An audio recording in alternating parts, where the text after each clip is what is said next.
একজন কাজী নজরুল ইসলামের আগমনের পূর্বে বাংলা সাহিত্যের মুসলিম লেখকেরা ছিল কোণঠাসা, দুর্বল, অসন্তুষ্ট। নজরুলের আবির্ভাবেই তাদেরকে করে তুলল আত্মবিশ্বাসী, অভিজাত।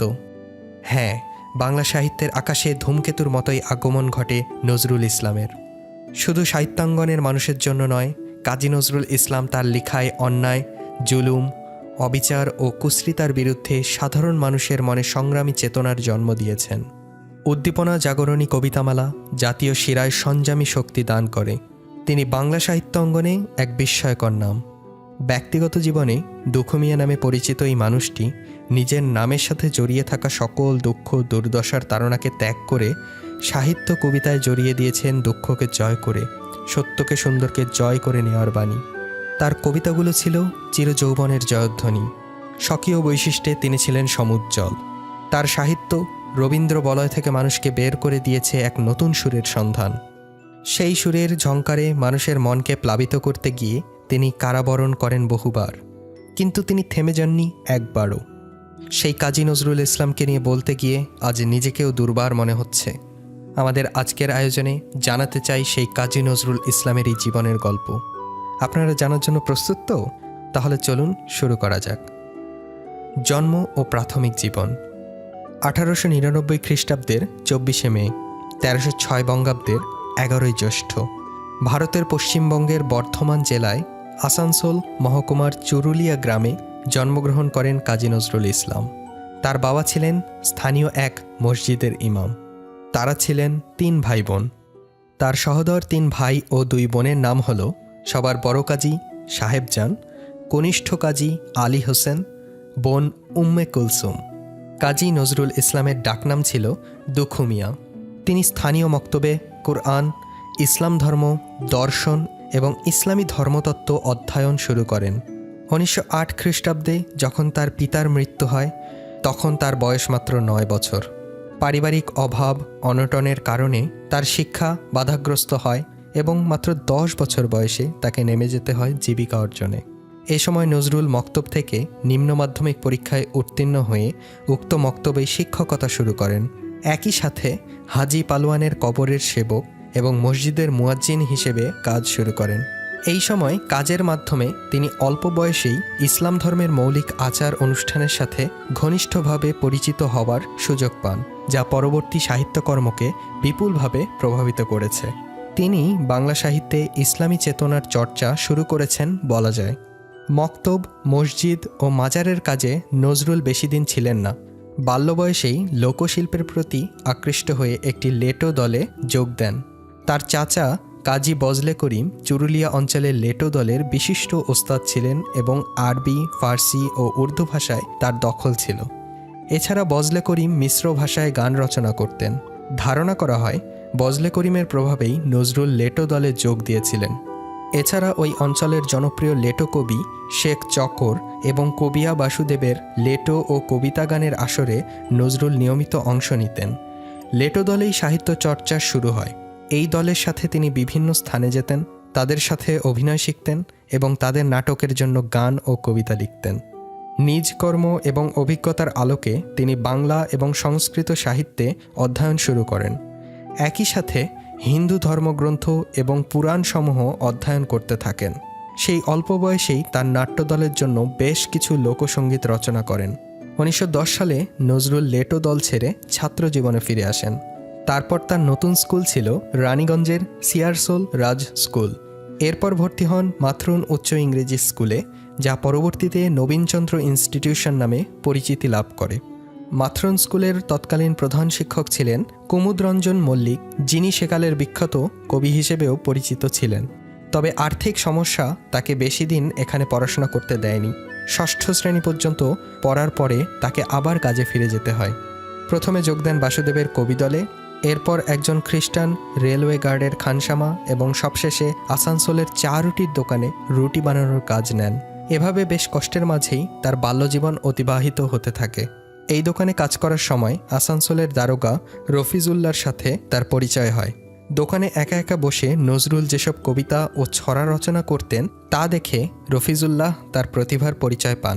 তিনি নজরুলকে 1914 খ্রিস্টাব্দে ময়মনসিংহ জেলায় ত্রিশালের দরিরামপুর স্কুলে সপ্তম শ্রেণীতে ভর্তি করে দেন। 1915 খ্রিস্টাব্দে তিনি আবার রানীগঞ্জের সিয়ারসোল রাজ স্কুলে ফিরে যান এবং সেখানে অষ্টম শ্রেণী থেকে পড়াশোনা শুরু করেন। 1917 সাল পর্যন্ত এখানেই পড়াশোনা করেন। 1917 খ্রিস্টাব্দের শেষ দিকে মাধ্যমিকের প্রিটেস্ট পরীক্ষা না দিয়ে তিনি সেনাবাহিনীতে সৈনিক হিসেবে যোগ দেন। এই স্কুলে অধ্যয়নকালে নজরুল এখানকার 4 জন শিক্ষক দ্বারা প্রভাবিত হয়েছিলেন। এরা ছিলেন উচ্চাঙ্গ সঙ্গীতের সতীশচন্দ্র কাঞ্জিলাল, বিপ্লবী চেতনা বিশিষ্ট নিবারণচন্দ্র ঘটক, ফরাসি সাহিত্যের হাফিজ নুরুন্নবী এবং সাহিত্য চর্চার নগেন্দ্রনাথ বন্দ্যোপাধ্যায়। সৈনিক জীবন। 1917 খ্রিস্টাব্দের শেষ দিকে নজরুল সেনাবাহিনীতে যোগ দেন।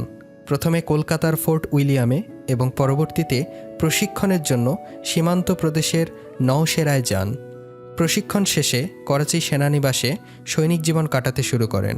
তিনি সেনাবাহিনীতে ছিলেন 1917 খ্রিস্টাব্দের শেষ ভাগ থেকে 1920 খ্রিস্টাব্দের মার্চ এপ্রিল পর্যন্ত, অর্থাৎ প্রায় 2.5 বছর।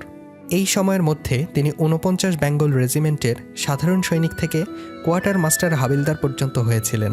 উক্ত রেজিমেন্টের পাঞ্জাবি মৌলবীর কাছে তিনি ফরাসি ভাষা শেখেন।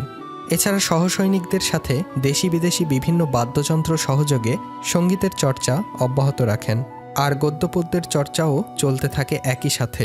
এই সময় তার কাছে রবীন্দ্রনাথ ঠাকুর, শরৎচন্দ্র চট্টোপাধ্যায় এবং ফরাসি কবি হাফিজের কিছু বই ছিল। এ সূত্রে বলা যায় নজরুলের সাহিত্য চর্চার হাতেখড়ি এই করাচি সেনানিবাসেই। সৈনিক থাকা অবস্থায় তিনি প্রথম বিশ্বযুদ্ধে অংশ নেন। এ সময় নজরুলের বাহিনীর ইরাক যাবার কথা ছিল, কিন্তু যুদ্ধ থেমে যাওয়ায় আর যাননি। 1920 খ্রিস্টাব্দে যুদ্ধ শেষ হলে 49 বেঙ্গল রেজিমেন্ট ভেঙে দেয়া হয়। এরপর তিনি সৈনিক জীবন ত্যাগ করে কলকাতায় ফিরে আসেন। সাংবাদিক জীবন ও বিয়ে। যুদ্ধ শেষে কলকাতায় এসে নজরুল 32 নম্বর কলেজ স্ট্রিটে বঙ্গীয় মুসলিম সাহিত্য সমিতির অফিসে বসবাস শুরু করেন। তার সাথে থাকতেন এই সমিতিরই অন্যতম কর্মকর্তা মুজফ্ফর আহমেদ। এখান থেকেই তার সাহিত্য সাংবাদিকতা জীবনের মূল কাজগুলো শুরু হয়। প্রথম দিকেই মুসলিম ভারত, বঙ্গীয় মুসলমান সাহিত্য পত্রিকা, উপাসনা প্রভৃতি পত্রিকায় তার কিছু লেখা প্রকাশিত হয়। এ থেকেই দেশের বিশিষ্ট সাহিত্যিক ও সমালোচকদের সাথে নজরুলের ঘনিষ্ঠ পরিচয় শুরু হয়। বঙ্গীয় মুসলিম সাহিত্য সমিতির অফিসে কাজী মোতাহার হোসেন, মোজাম্মেল হক, কাজী আব্দুল ওদুদ, মোহাম্মদ শহীদুল্লাহ, আফজালুল হক প্রমুখদের সাথে পরিচয় হয়। তৎকালীন কলকাতার 2টি জনপ্রিয় সাহিত্যিক আসর গজেন্দার আড্ডা এবং ভারতীয় আড্ডায় অংশগ্রহণের সুবাদে পরিচিত হন অতুল প্রসাদ সেন, রবীন্দ্রনাথ ঠাকুর, সত্যেন্দ্রনাথ দত্ত, প্রেমাঙ্কুর আতর্থী, শিশির ভাদুরী, শরৎচন্দ্র চট্টোপাধ্যায়, নির্মলেন্দু লাহিড়ী, ধূর্যটি প্রসাদ মুখোপাধ্যায়, হেমেন্দ্র কুমার রায়, দীনেন্দ্রনাথ ঠাকুর, চারুচন্দ্র বন্দ্যোপাধ্যায়, ওস্তাদ করমতুল্লাহ খাঁ প্রমুখদের সাথে। 1921 সালে অক্টোবরে তিনি শান্তিনিকেতনে যেয়ে রবীন্দ্রনাথের সাথে সাক্ষাৎ করেন। তখন থেকে রবীন্দ্রনাথের মৃত্যু পর্যন্ত তাদের মধ্যে সুসম্পর্ক বজায় ছিল। 1921 সালের এপ্রিল-জুন মাসের দিকে নজরুল মুসলিম সাহিত্য সমিতির অফিসে গ্রন্থ প্রকাশক আলী আকবর খানের সাথে পরিচিত হন। তার সাথেই তিনি প্রথম কুমিল্লার বীরজাসুন্দরী দেবীর বাড়িতে আসেন, আর এখানেই পরিচিত হন প্রমীলা দেবীর সাথে, যার সাথে তার প্রথমে পরিণয় ও পরে বিয়ে হয়েছিল। তবে এর আগে নজরুলের বিয়ে ঠিক হয় আলী আকবর খানের ভগ্নী নার্গিস আসার খানমের সাথে। বিয়ে সম্পন্ন হবার পরে কাবিনে নজরুলের ঘরজামাই থাকার শর্ত নিয়ে বিরোধ বাধে। নজরুল ঘরজামাই থাকতে অস্বীকার করেন। বাসর সম্পন্ন হবার আগেই নার্গিসকে রেখে কুমিল্লা শহরে বীরজাসুন্দরী দেবীর বাড়িতে চলে আসেন। তখন নজরুল খুব অসুস্থ ছিলেন এবং প্রমীলা দেবী নজরুলের পরিচর্যা করেন। এক পর্যায়ে তারা বিবাহ বন্ধনে আবদ্ধ হন। বিদ্রোহী কবি। তখন দেশ জুড়ে অসহযোগ আন্দোলনের বিপুল উদ্দীপনার সৃষ্টি করে। নজরুল কুমিল্লা থেকে কিছুদিনের জন্য দৌলতপুরে আলী আকবর খানের বাড়িতে থেকে আবার কুমিল্লা ফিরে যান 19 জুনে। এখানে যতদিন ছিলেন ততদিনে তিনি পরিণত হন একজন সক্রিয় রাজনৈতিক কর্মীতে। তার মূল কাজ ছিল শোভাযাত্রা ও সভায় যোগ দিয়ে গান গাওয়া। এখানে 17 দিন থেকে তিনি স্থান পরিবর্তন করেছিলেন। 1921 খ্রিস্টাব্দের নভেম্বর মাসে আবার কুমিল্লায় ফিরে যান। 21 নভেম্বর ছিল সমগ্র ভারতব্যাপী হরতাল। এ উপলক্ষে নজরুল আবার পথে নেমে আসেন। অসহযোগ মিছিলের সাথে শহর প্রদক্ষিণ করেন আর গান করেন, ভিক্ষা দাও ভিক্ষা দাও ফিরে চাও ওগো পুরবাসী। নজরুলের এ সময়কার কবিতা, গান ও প্রবন্ধের মধ্যে বিদ্রোহের ভাব প্রকাশিত হয়েছে। এর সর্বোৎকৃষ্ট উদাহরণ হচ্ছে বিদ্রোহী নামক কবিতাটি। বিদ্রোহী কবিতাটি 1922 খ্রিস্টাব্দে প্রকাশিত হয় এবং সারা ভারতের সাহিত্য সমাজে খ্যাতি লাভ করে। কবিতায় তার বিদ্রোহী ভাষার জন্য 1923 সালে নজরুলকে 1 বছরের সশ্রম কারাদণ্ডে দণ্ডিত করা হয়। নজরুলকে আলিপুর কেন্দ্রীয় কারাগারে নিয়ে যাওয়া হয়। এখানে যখন বন্দিজীবন কাটাচ্ছিলেন তখন 1923 খ্রিস্টাব্দের জানুয়ারির 22 তারিখে বিশ্বকবি রবীন্দ্রনাথ তার বসন্ত গীতিনাট্য গ্রন্থটি নজরুলকে উৎসর্গ করেন। এতে নজরুল বিশেষ উল্লাসিত হন। এই আনন্দে জেলে বসে আজ সৃষ্টি সুখের উল্লাসে কবিতাটি রচনা করেন। বাংলাদেশে আগমন ও মৃত্যু। 1971 খ্রিস্টাব্দে বাংলাদেশের স্বাধীনতা যুদ্ধে বাঙালিদের বিজয় লাভের মাধ্যমে বাংলাদেশ নামে একটি স্বাধীন রাষ্ট্র প্রতিষ্ঠা লাভ করে। 1972 খ্রিস্টাব্দের 24শে মে ভারত সরকারের অনুমতিক্রমে কবি নজরুলকে সপরিবারে বাংলাদেশে নিয়ে আসা হয়। বাংলাদেশের তৎকালীন রাষ্ট্রপতি শেখ মুজিবুর রহমান এক্ষেত্রে বিশেষ উদ্যোগ নিয়েছিলেন। কবির বাকি জীবন বাংলাদেশেই কাটে। বাংলা সাহিত্য এবং সংস্কৃতিতে তার বিশেষ অবদানের স্বীকৃতিস্বরূপ 1974 খ্রিস্টাব্দের 9 ডিসেম্বর তারিখে ঢাকা বিশ্ববিদ্যালয় তাকে সম্মানসূচক ডি লিট উপাধিতে ভূষিত করেন। 1976 খ্রিস্টাব্দের জানুয়ারি মাসে বাংলাদেশ সরকার কবিকে বাংলাদেশের নাগরিকত্ব প্রদান করেন। একই বছরের 21শে ফেব্রুয়ারিতে তাকে বাংলাদেশের সবচেয়ে সম্মানসূচক 21শে পদকে ভূষিত করা হয়। দীর্ঘদিন ধরে অসুস্থতার সাথে পাঞ্জা লড়া এই কবির জীবনের শেষ দিনগুলো কাটে ঢাকার পিজি হাসপাতালে। 1976 খ্রিস্টাব্দের 29 আগস্ট তারিখে তিনি মৃত্যুবরণ করেন। কবি তার একটি কবিতায় বলেছিলেন, মসজিদেরই পাশে আমায় কবর দিও ভাই, যেন গোরের থেকে মুয়াজ্জিনের আজান শুনতে পাই। এই কবিতায় তার অন্তিম ইচ্ছা প্রকাশ পেয়েছে।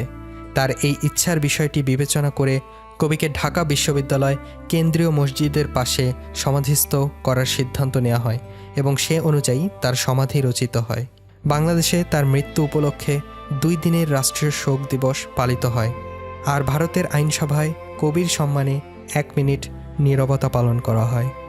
প্রিয় ভিউয়ার্স, একজন কবি নজরুলকে নিয়ে ঘন্টার পর ঘন্টা বললেও শেষ হবে না। তাই আজ আর নয়, চেষ্টা ছিল অল্প সময় সর্বোচ্চ তথ্য তুলে ধরার। আমাদের আজকের ভিডিওটি অবশ্যই আপনার পরিচিত সকলকে, বিশেষ করে আপনার ছোট ছোট ভাই বোন কিংবা সন্তানদের মাঝে শেয়ার করে দেবেন, কেননা ভিডিওটি থেকে তারা সহজেই অনেক কিছু জানতে ও শিখতে পারবে। আর কমেন্ট করে জানিয়ে দেবেন কাজী নজরুল ইসলামকে নিয়ে আপনার ভালো লাগার কথা ও তার লেখা সেরা একটা কবিতার নাম। আরও এমন বিখ্যাত জীবনী ও নানান অজানা তথ্য জানতে আমাদের চ্যানেলটি সাবস্ক্রাইব করে আমাদের সাথেই থাকুন।